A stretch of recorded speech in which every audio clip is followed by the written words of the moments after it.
Olá, meu amigo, minha amiga, bem-vindos. Vamos agora passar a estudar um dos tópicos de direito constitucional dentro do contexto dos direitos fundamentais. Vamos lá? Nós sabemos que o título 2 da Constituição Federal, que se chama dos direitos e garantias fundamentais, ele é dividido em 5 grandes capítulos, certo? O primeiro desses capítulos, o capítulo 1, que apenas tem um artigo, o artigo 5º, é chamado dos direitos e deveres individuais e coletivos.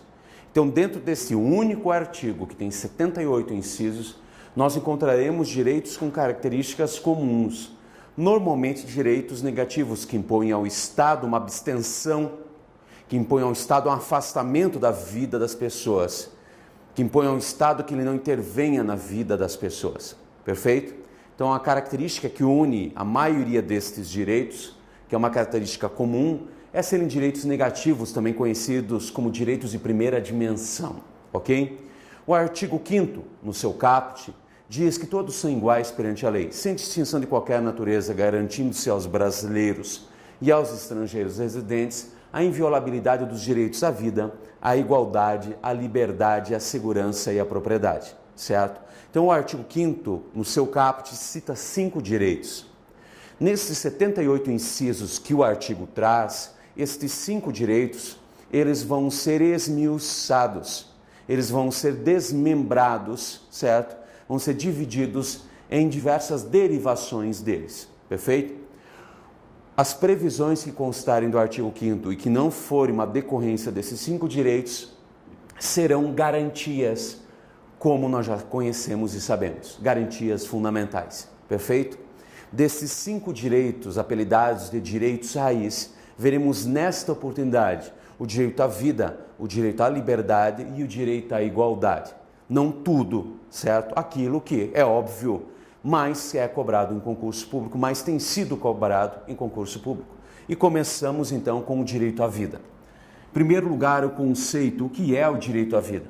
Nos termos do artigo 5º, caput, o direito à vida é, então, o direito de estar vivo, o direito à existência física, o direito de não ser privado da vida física arbitrariamente.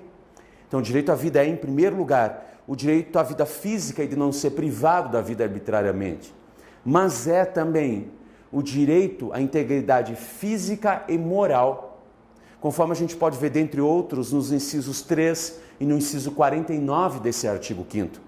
Então, o direito à vida, para encerrarmos o conceito, é o direito de estar vivo, de não ser privado da vida arbitrariamente e ainda é o direito à integridade física e moral, conforme o artigo 5º caput, incisos 3 e 49 da Constituição Federal. O direito à vida é, e ninguém duvida disso, o direito fundamental mais importante que nós temos. Sem sombra de dúvidas, sem ele você não pode usufruir dos outros. Sem vida humana não se pode falar dos outros direitos. No entanto, apesar de ser o mais importante, o direito à vida não é absoluto, no sentido de que sempre vai prevalecer quando em conflito com outros direitos. É óbvio, ele é o mais importante, mas nem sempre ele vai prevalecer em todos os casos em face de outros direitos. E por isso é que nós podemos falar de exceções ao direito à vida, que pode parecer absurdo, mas existem. Vamos a elas.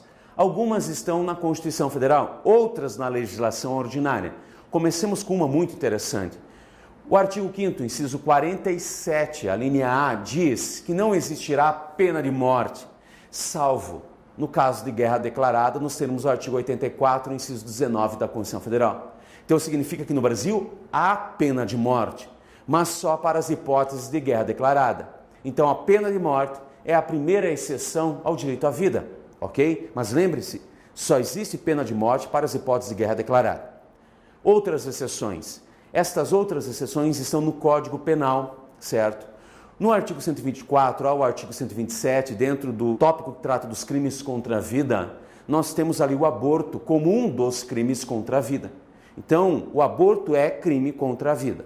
No entanto, no artigo 128, nos incisos 1 e 2, nós vamos encontrar exceções, chamadas de excludentes de ilicitude.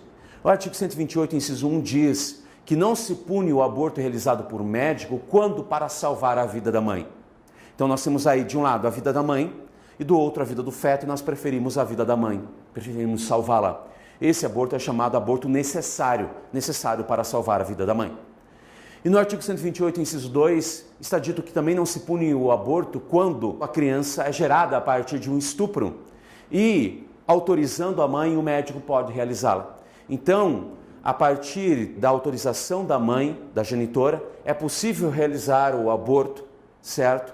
Quando a criança foi gerada a partir de um estupro, de um ato de violência sexual. Perfeito? Esta forma de excludente de ilicitude é chamada de aborto sentimental ou humanitário.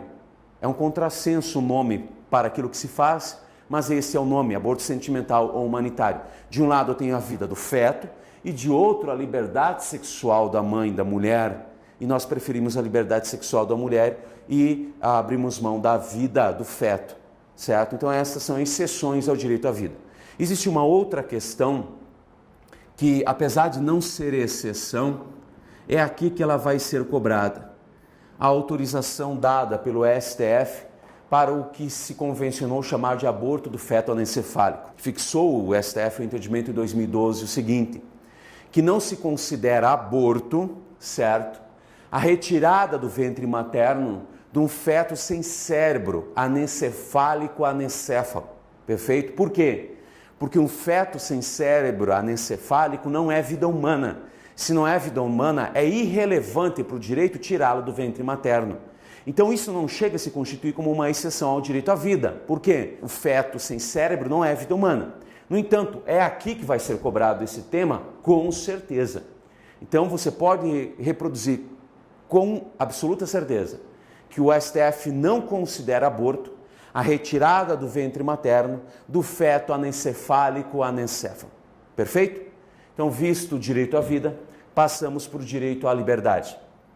O direito à liberdade na Constituição Federal é um dos que, junto com o direito à segurança, tem o maior número de derivações, de desdobramentos. E a Constituição vai tratar da liberdade, desde a liberdade de ir e vir, liberdade de locomoção, até a liberdade de associação, enfim, vai tratar da liberdade em vários aspectos. Em múltiplos aspectos. Aqui veremos alguns, mais uma vez, aqueles normalmente os cobrados em concurso público. Vamos começar, em primeiro lugar, pela liberdade de consciência e de crença, ok? Diz a Constituição Federal, lá no seu artigo 5º, inciso 6, em primeiro lugar, é livre a liberdade de consciência e de crença religiosa e que a Constituição Federal protegerá, inclusive, os cultos e os locais de culto. Em primeiro lugar, entenda, a liberdade de consciência é diferente da liberdade de crença, ou melhor, são coisas distintas. A liberdade de consciência é o direito que nós, eu e você temos, de formar as nossas opiniões, de nos convencermos a respeito do que é certo e do que é errado, de formarmos nossos padrões morais e éticos e de nos conduzirmos a partir disso. Então, a liberdade de consciência é a liberdade de formar as tuas opiniões, os teus valores e se conduzir na sua vida a partir disso, certo? A liberdade de crença nesse contexto é uma das espécies de manifestação da liberdade de consciência. E a Constituição vai dizer, e os concursos vão cobrar, praticamente só a liberdade de crença, ok? E não a liberdade de consciência em separado, perfeito? Então, o que é a liberdade de crença para a Constituição Federal? Em primeiro lugar, no inciso 6, e o que ela nos dá? A Constituição Federal, ao admitir liberdade de crença religiosa, permite, em primeiro lugar, grave isso, que você possa crer em qualquer divindade, que você possa ter a tua crença, certo? Ou mesmo não ter nenhuma. Então você é livre para crer, para ter a sua religião, ou não ter nenhuma, ser ateu. Então essa é a primeira liberdade. E a Constituição logo na sequência diz, além da liberdade que eu te dou, de crer ou não crer em nada, certo? No aspecto religioso, eu também vou proteger os cultos e as liturgias. Ou seja, o que é cultuar? Cultuar são todas as expressões de adoração à divindade. A liturgia é a manifestação externa do culto, certo? Tudo aquilo que nós manifestamos em relação ao culto é a sua liturgia. Então a Constituição protege a liberdade de crer ou não crer, e inclusive os cultos e suas liturgias. E também, terceira coisa, protege os locais de culto. Perfeito? Então é isso que a Constituição nos assegura na liberdade de crença religiosa. Dizendo no inciso 7, logo na sequência, que as pessoas internadas em locais de internação coletiva, civis ou militares, assegurar-se-á a assistência religiosa, o que significa que os locais de internação coletiva, por exemplo, hospitais, devem permitir que representantes das religiões vão até aqueles que têm aquela fé para com eles congregar, certo? Não está obrigando a ter um lugar, uma capela ecumênica, não é isso.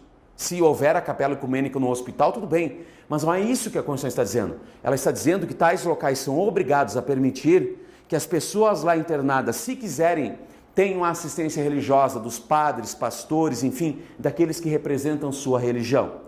E por fim, no inciso 8, que é o inciso com certeza mais cobrado quando se trata de liberdade de consciência e de crença, está dito que ninguém será privado de direitos por motivo de consciência política, certo? Filosófica, de opinião política, filosófica, ou por motivo de crença religiosa, salvo se invocar, certo? Esta escusa de consciência para se livrar de uma obrigação que é imposta a todo mundo e ainda não cumprir uma obrigação alternativa que a lei vai fixar. Então ninguém é privado de direitos por motivo de consciência política, filosófica ou religiosa, salvo se invocar esta desculpa, a sua consciência política, filosófica ou religiosa, para se excusar, para não cumprir uma obrigação que é imposta a todos. Por exemplo, a prestação de serviço militar obrigatório aos homens aos 18 anos. E ainda, além disso, não cumprir uma obrigação que a lei vai fixar como alternativa. Se você, alegando essa escusa de consciência, não cumpre a obrigação principal nem a alternativa, você é privado de direitos. Quais? Os políticos. Normalmente, a maioria das bancas entende que se você usa da escusa de consciência e não cumpre a obrigação principal nem a alternativa, você perde os direitos políticos, nos termos do artigo 15, inciso 4 da Constituição Federal. Perfeito? Prosseguindo, vamos agora à liberdade de locomoção. Diz a Constituição Federal no artigo 5º, inciso 15, que é livre, em tempo de paz, a locomoção no território nacional, podendo qualquer pessoa nele entrar, nele permanecer ou dele sair, inclusive com seus bens. Então, o que é, em primeiro lugar, a liberdade de locomoção? É o direito de ir, vir e permanecer. São 3 aspectos, inclusive com os seus bens. Então, a liberdade de ir, vir, permanecer, inclusive com os bens. Mas esse direito de ir, vir e permanecer comporta restrições, exceções? É claro que sim. O próprio dispositivo diz que em tempo de paz é livre a locomoção. O que quer dizer que em tempo de guerra poderá não sê-lo? Com certeza. Ainda existe uma outra exceção, um outro conjunto de exceções que constam do estado de sítio, que é uma medida excepcional dentro do contexto da defesa do Estado das instituições democráticas. Diz o artigo 139, inciso 1 e 2, que, uma vez decretado o estado de sítio, é possível obrigar a pessoa a permanecer em localidade determinada, não permitindo que ela vá para outro lugar, ou detê-la em prédio não destinado a acusados por crimes comuns. Então, o estado de sítio é um exemplo de restrição ao direito à liberdade de locomoção. Mas essa restrição é permitida. Se você, no entanto, sofrer uma ameaça ou uma restrição efetiva, ilegal ou abusiva ao seu direito, a ação constitucional, a garantia constitucional utilizada para proteger a liberdade de locomoção será o habeas corpus, nos termos do artigo 5º, inciso 68 da Constituição Federal. Perfeito? Mas se a restrição ou ameaça à liberdade de locomoção for ilegal. Perfeito? Vamos saindo daqui da liberdade de locomoção, vamos à liberdade de reunião. A liberdade de reunião, em primeiro lugar, você tem que entendê-la que ela é um direito coletivo. Certo? Ora, o capítulo 1 não fala dos direitos e deveres individuais e coletivos? Então, aí um primeiro direito coletivo. Por que coletivo? Porque você só consegue exercer esse direito com mais alguém, você e mais alguém, pelo menos. Ninguém se reúne consigo mesmo, certo? Então, o direito à liberdade de reunião é, em primeiro lugar, um direito coletivo. É também hoje muito cobrado pelas bancas a informação de que ele é um direito meio. Como assim? Ninguém se reúne por reunir-se. Você se reúne com mais alguém por algum fim cultural, esportivo, religioso. Então, o direito de reunião é um direito que eu exerço para conseguir atingir outro direito, que é reunir-se para discutir sobre política, sobre futebol, para beber, não me importa, ok? Então é um direito meio, é um direito coletivo. Diz a Constituição Federal no artigo 5º, inciso 16, que é livre o direito de reunião, mas a reunião pacífica, sem armas, em locais abertos ao público, enfim, desde que haja comunicação prévia à autoridade competente, para não frustrar outra reunião marcada para o mesmo local. Então, vamos aos requisitos para o exercício do direito de reunião. Em locais abertos ao público, a reunião deve ser pacífica, sem armas, ok? Ainda, dentro do contexto do direito de reunião, há necessidade de comunicar à autoridade competente. Por favor, não é pedido de autorização, é comunicação. Goste ou não a autoridade, desde que comunicada, o direito de reunião já pode ser exercido. Ela não tem que autorizar ou não, só tem que ser comunicada. Por que isso? Para não frustrar outra reunião anteriormente convocada para o mesmo dia, local e horário. Perfeito? Então, basicamente, a reunião é pacífica, sem armas. Você deve comunicar à autoridade competente para não frustrar outra reunião anteriormente convocada para o mesmo local, dia e hora. Só isso. Mas você não precisa de autorização da autoridade competente. Isso cai muito. E só é cobrado nos concursos porque as pessoas erram. E não há razão para errar. Você não precisa de autorização? Não. Comunique à autoridade competente. Só. E ela vai lhe dizer se há ou não outra reunião já marcada para o mesmo local. Se não houver, você vai realizar o teu direito de reunião. Você vai realizar a reunião. Ok? Saindo do direito à liberdade de reunião, direito à liberdade de associação. O direito à liberdade de associação também é um direito coletivo, como é o direito de reunião, mas com uma diferença. Aqui, a reunião tem caráter permanente, é uma reunião estável de pessoas. No direito à liberdade de reunião, você se reúne, mas geralmente com fins já determinados por um curto espaço de tempo. Quando você se associa, você está se reunindo a outras pessoas, mas com caráter de permanência, certo? Então a reunião aqui, ela tende a ser permanente, ela tende a ser estável, ok? Mas ainda assim é um direito coletivo ainda, você exerce com mais alguém. A Constituição Federal, quando trata o direito à liberdade de reunião, aborda seus vários aspectos em 5 incisos, dos incisos 17 ao 21, perfeito? Então vamos a eles.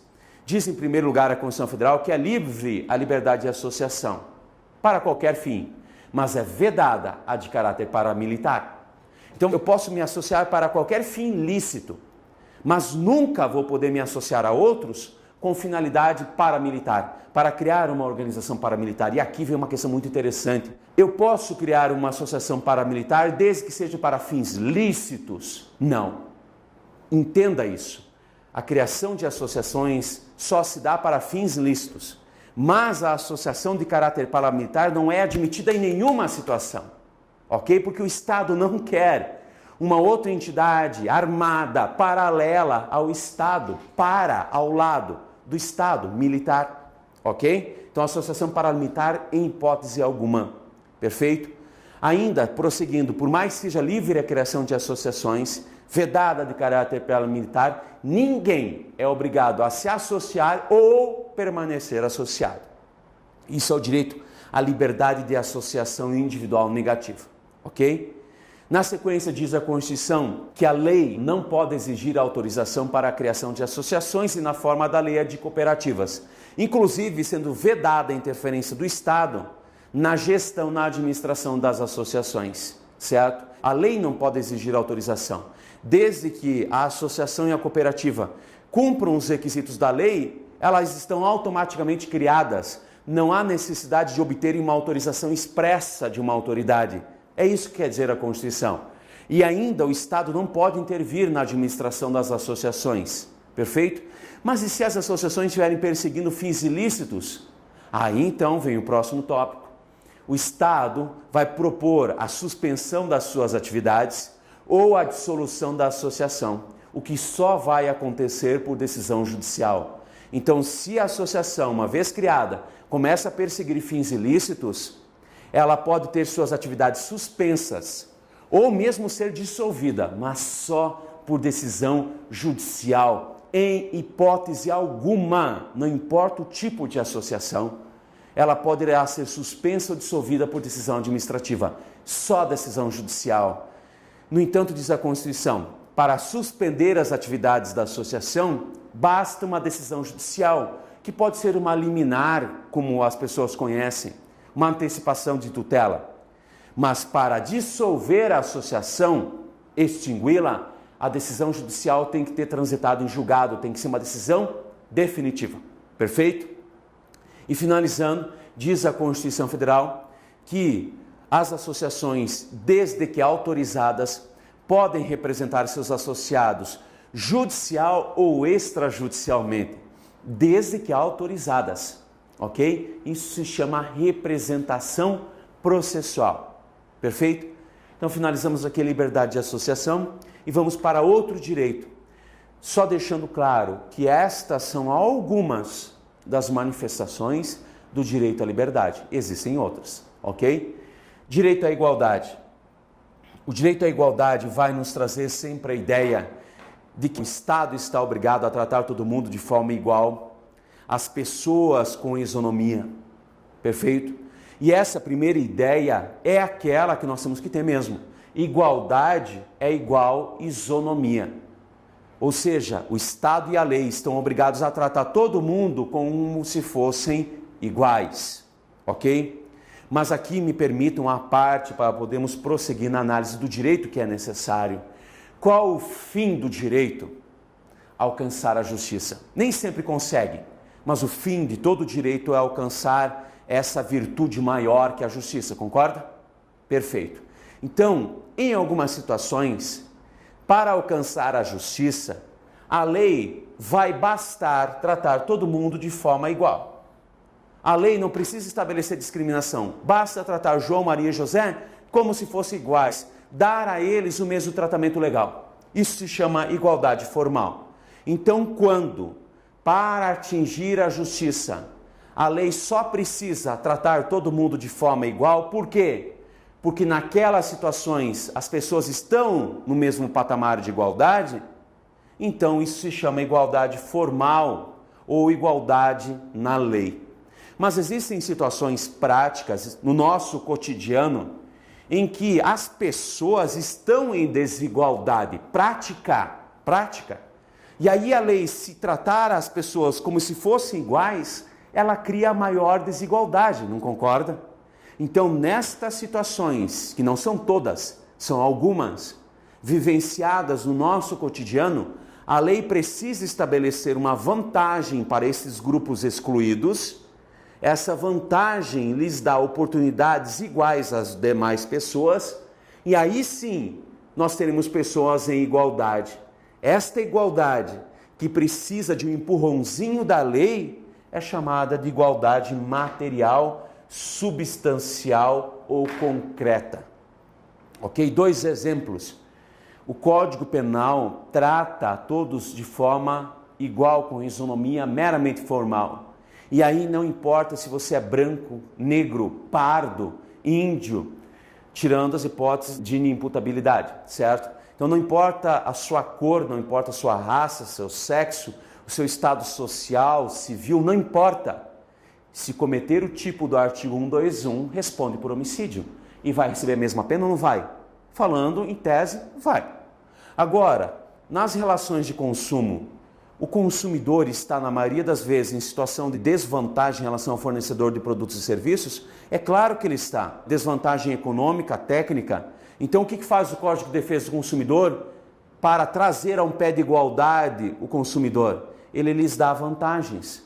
Ele faz presumir algumas coisas em favor do consumidor. Então, o Código de Defesa do Consumidor é um exemplo de igualdade material. Perfeito? Agora, existe na nossa realidade jurídica verdadeiras políticas públicas que visam dar um tratamento diferenciado a certos grupos sociais, a certas pessoas que são hipossuficientes ou historicamente excluídas, certo? Estas verdadeiras políticas sociais que visam trazer uma igualdade material a todo um grupo social são chamadas ações afirmativas, ou também medidas de discriminação positiva ou discriminação reversa. Então essas ações afirmativas são manifestação do direito à igualdade material, ok? Assim, por exemplo, a Constituição vai admitir a existência de cotas étnico-raciais para o ingresso nas universidades públicas, como uma forma de compensar certos grupos sociais historicamente excluídos do ensino. Assim, a Constituição vai permitir a reserva de vagas em cargos e empregos públicos para pessoas com deficiência, que na prática, e aí você consegue ver o que é igualdade material, na prática, uma pessoa, por exemplo, com deficiência visual, tem mais dificuldade de conseguir material em estudar do que você? Sim. Então, na prática, ele não consegue concorrer igual você consegue? Não. Então, a lei reserva para ele vagas, dá para ele um degrau em que ele vai subir para conseguir concorrer em pé de igualdade com todo mundo, ok? Então, as ações afirmativas, exemplos, as cotas étnico-raciais para o ingresso nas universidades públicas, a reserva de vagas em cargos e empregos públicos para pessoas com deficiência. Então, lembre-se, a igualdade ela pode ser formal quando a lei não faz distinção entre as pessoas, trata todos como se fossem iguais. Mas a igualdade pode ser material quando a lei precisa dar uma vantagem para certas pessoas ou grupos para que, na prática, elas consigam se igualar aos demais. Perfeito? Então, finalizando todo o conteúdo que vimos nesse bloco, vamos fazer algumas questões e fixar o conteúdo. Perfeito? Vamos lá, a primeira questão. O direito à vida é protegido de forma absoluta pela Constituição Federal, razão pela qual em nenhuma hipótese é admitida a pena de morte no país. A questão está errada. É óbvio que o direito à vida é o direito fundamental mais importante que nós temos, mas ele não é absoluto. Então, existem exceções ao direito à vida? Sim. Uma delas é a existência de pena de morte, mas só para as hipóteses de guerra declarada. Lembre-se disso. Conforme o artigo 5º, inciso 47, a linha A da Constituição Federal. Então, a questão está errada. Próxima questão. A objeção de consciência é protegida constitucionalmente, podendo o cidadão invocá-la para eximir-se de obrigação legal a todos imposta e para se recusar a cumprir prestação alternativa fixada na lei. A questão está errada. Veja bem, a escusa de consciência ou objeção de consciência pode ser utilizada pela pessoa para não cumprir a obrigação legal a todos imposta. Aí a lei vai prever uma obrigação alternativa. Se a pessoa também não cumprir a obrigação alternativa, aí ela vai ser privada de direitos, sim senhor, conforme dispõe o artigo 5º, inciso 8. E quais são os direitos de que ela é privada? Os direitos políticos, artigo 15, inciso 4 da Constituição Federal. Perfeito? Então, questão errada, anote o artigo 5º, inciso 8 e artigo 15, inciso 4. Vamos à próxima questão. Em relação à liberdade de associação, determina a Constituição Federal que as associações, letra A, dependem de autorização judicial para serem criadas, embora seja vedada a interferência estatal em seu funcionamento. Letra B, podem ter natureza paramilitar, em casos excepcionais, para a proteção da segurança pública. Letra C, dependem do registro de seu estatuto em cartório, com a indicação de, no mínimo, 3 integrantes para serem formalmente reconhecidas. Letra D, só podem ser compulsoriamente dissolvidas por decisão judicial transitada em julgado. Letra E, podem representar seus filiados apenas extrajudicialmente, pois, mesmo que autorizadas, não têm legitimidade para representá-los judicialmente. Nessa questão, temos que achar a opção correta. A letra A está errada. Por quê? Segundo diz a Constituição Federal, no seu artigo 5º, inciso 18, as associações não precisam, e a lei não pode exigir a autorização do Estado para a sua criação. Então é errado afirmar que elas dependem de autorização estatal e ainda mais judicial para serem criadas. Não. A sua criação não depende de autorização de qualquer autoridade, muito menos a judicial. Note aí o artigo 5º, inciso 18 da Constituição Federal. Letra B também está errada. É livre a criação de associações no seno do artigo 5º, inciso 17 da Constituição Federal, mas é vedada, em qualquer hipótese, a criação de associações de natureza paramilitar. Não me importa se ela tem o objetivo de defender a comunidade, o patrimônio público, não importa. Associações paramilitares são proibidas, não importa o seu objeto. Então, a letra B também está errada, artigo 5º, inciso 17. A letra C também está errada, porque estas exigências ali colocadas de registro em tal lugar, de participantes mínimos na diretoria, elas contrariam a ideia da liberdade de associação, que segundo o artigo 5º, inciso 17, existe. Ou seja, o Estado não pode impor certos limites, é livre a criação das associações. Então, letra C está errada. Artigo 5º, inciso 17 da Constituição Federal. A letra D é essa a hipótese correta. As associações podem ter suas atividades suspensas se elas perseguem fins ilícitos? Podem. E até podem vir a ser dissolvidas, mas em ambas as hipóteses por decisão judicial, exigindo o artigo 5º, inciso 19, que a dissolução da associação só se dê por decisão judicial transitada e julgada. Então, letra D está correta, artigo 5º, inciso 19 da Constituição Federal. E, por fim, a letra E está errada, porque se as associações forem autorizadas, elas podem representar seus associados judicial e extrajudicialmente. Perfeito? Então, as associações têm legitimidade para representar seus associados judicialmente? Tem, desde que autorizadas por eles. E isso se chama representação processual. Artigo 5º, inciso 21. Nessa questão, letra D é a resposta correta. Agora, revise a matéria, revise as questões, anote os fundamentos, se você ainda não fez para todas essas questões, estude com afinco e muito boa sorte na sua prova.